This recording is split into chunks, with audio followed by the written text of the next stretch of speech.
Hey folks, Tom Norfleet with www.citizenshipquickly.com.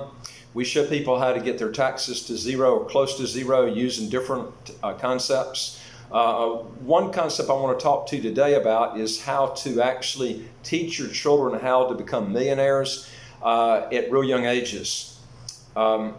I think so many of the school systems today put so much emphasis on reading, writing, and arithmetic, which is good. I think you need to know those three things as far as the basics go. But after that, this stuff about geometry, algebra, trigonometry, physics, man, most of that stuff you're never going to even use unless you're going to be maybe in biology. You might need, if you're going to be a doctor. But there's so much wasted stuff that's learned in the school system. If I had to tell you anything, college to me was a total waste of time, other than maybe learning. I played college tennis and I became a tennis pro at a pro shop right out of school. Other than that, but I could have done that without going to school. It did help my competition as far as tennis goes. But other than that, there were so many classes I took that were just, I would say almost everything was a waste in school. If you're going to get into marketing, forget college. I'll tell you, it is a big waste of time. If you want to teach your kids something that's going to benefit them later, teach them several things. First of all, how to be good savers at a young age. If I could tell you anything the school system is left out of the school system that's made the school system defunct, it's that. I've never seen any school system that tries to teach children about compound interest and about saving. What good is it if you go to Harvard University and you're broke when you're 65 years old? I was a financial planner for years. I saw tons of people that were Harvard grads, went to Yale University. These people were broke when they were 65 years old. No joke. They were just intellectuals, dummies as far as money goes. They didn't know about, they're very smart in taking tests. They just didn't learn about saving and investing. They made a lot of mistakes. And I think the key is to try, and a lot of them weren't good at budgeting money. Now, there's quite a few people that go to Harvard and Yale and become very financially independent, wealthy billionaires. But there's the importance that I'm trying to put today is that you teach your kids. I think the most important thing is not so much trying to be intellectual as just taking basic common sense and learning how to use it, and that is in saving money. Let me give you an example right here. This is what my dad did for me at an early age. He was one of the best teachers in saving. You can do this with a 7-year-old early in life, and that is I had my first little business was picking up bottles next door when a house was getting built next door to my house. And what I did was instead of selling drinks to the workers and trying to make a profit, like a lot of people were trying to do, I would sell the drinks for exactly what I paid for them.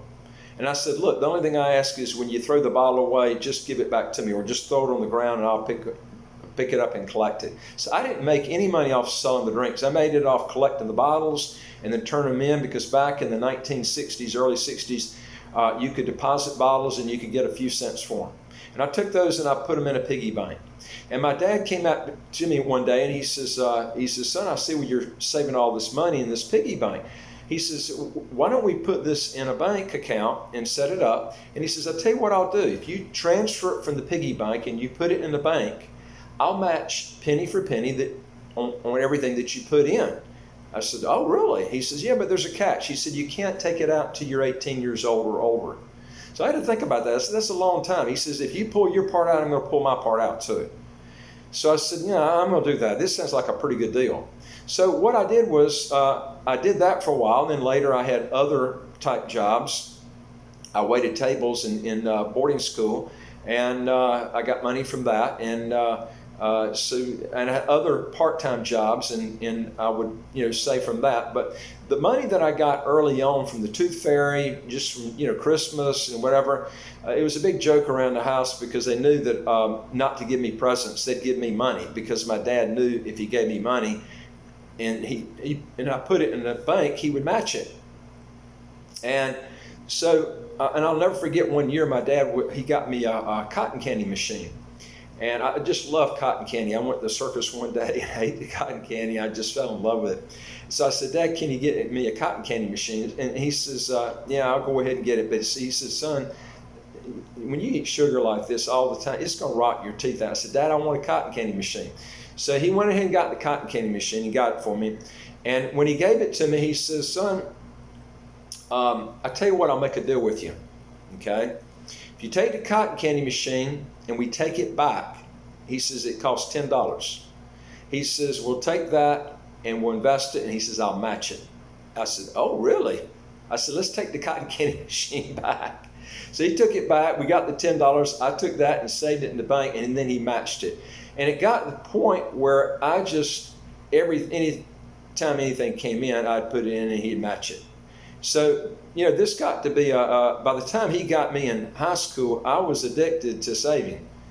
And so he taught me at a young age, this matching was a real good concept. You got young kids or grandkids, you ought to try this on and really encourage them through this matching process. It worked really good for me. I mean, I got really addicted to saving.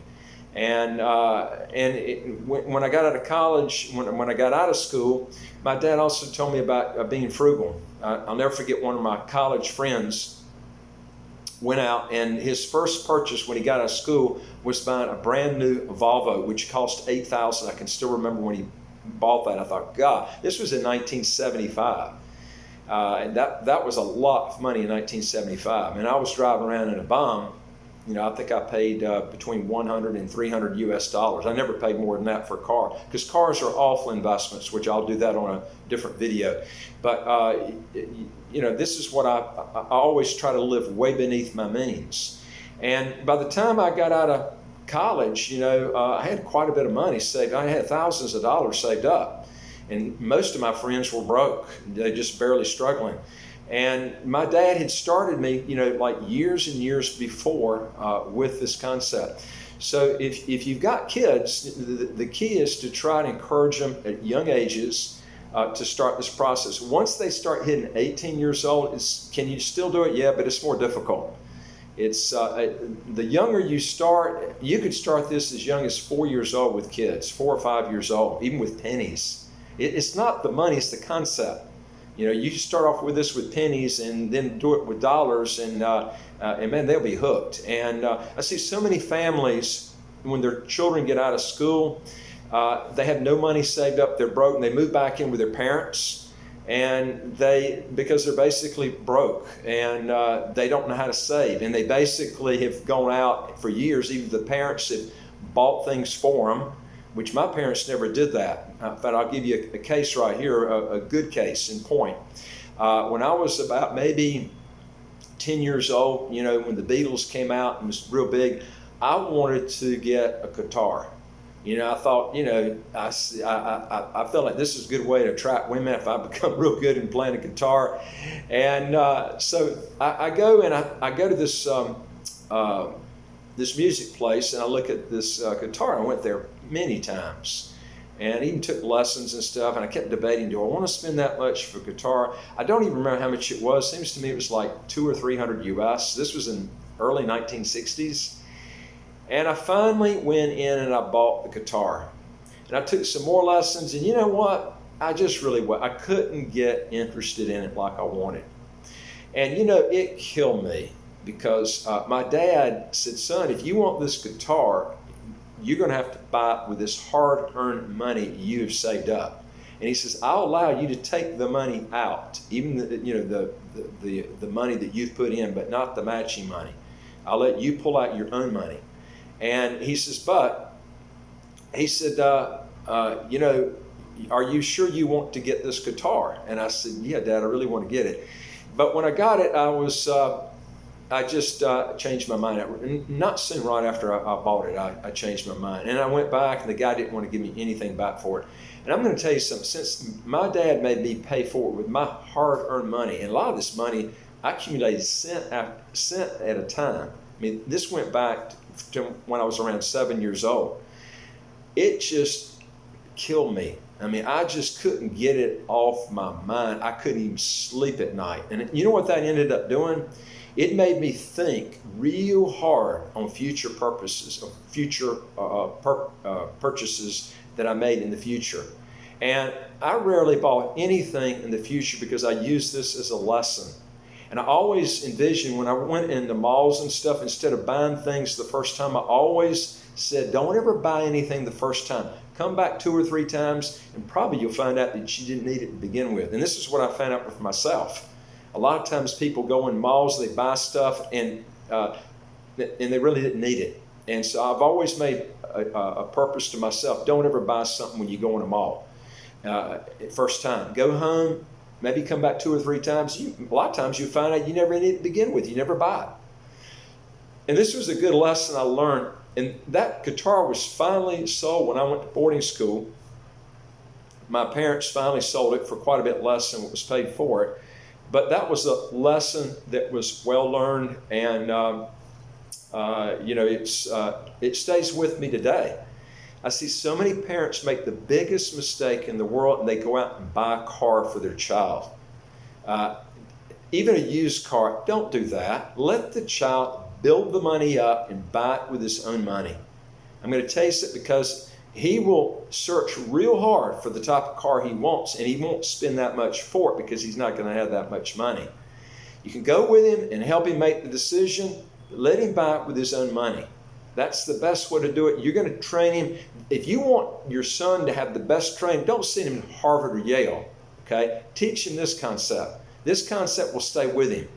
And if you got any questions or comments, put them below. Also, if you want to get your taxes to zero or close to zero, go to our website, www.citizenshipquickly.com.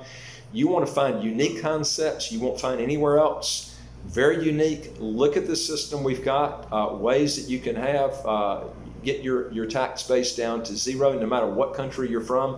We can show you how to do it, whether you're in high tax Germany, high tax UK, high tax USA.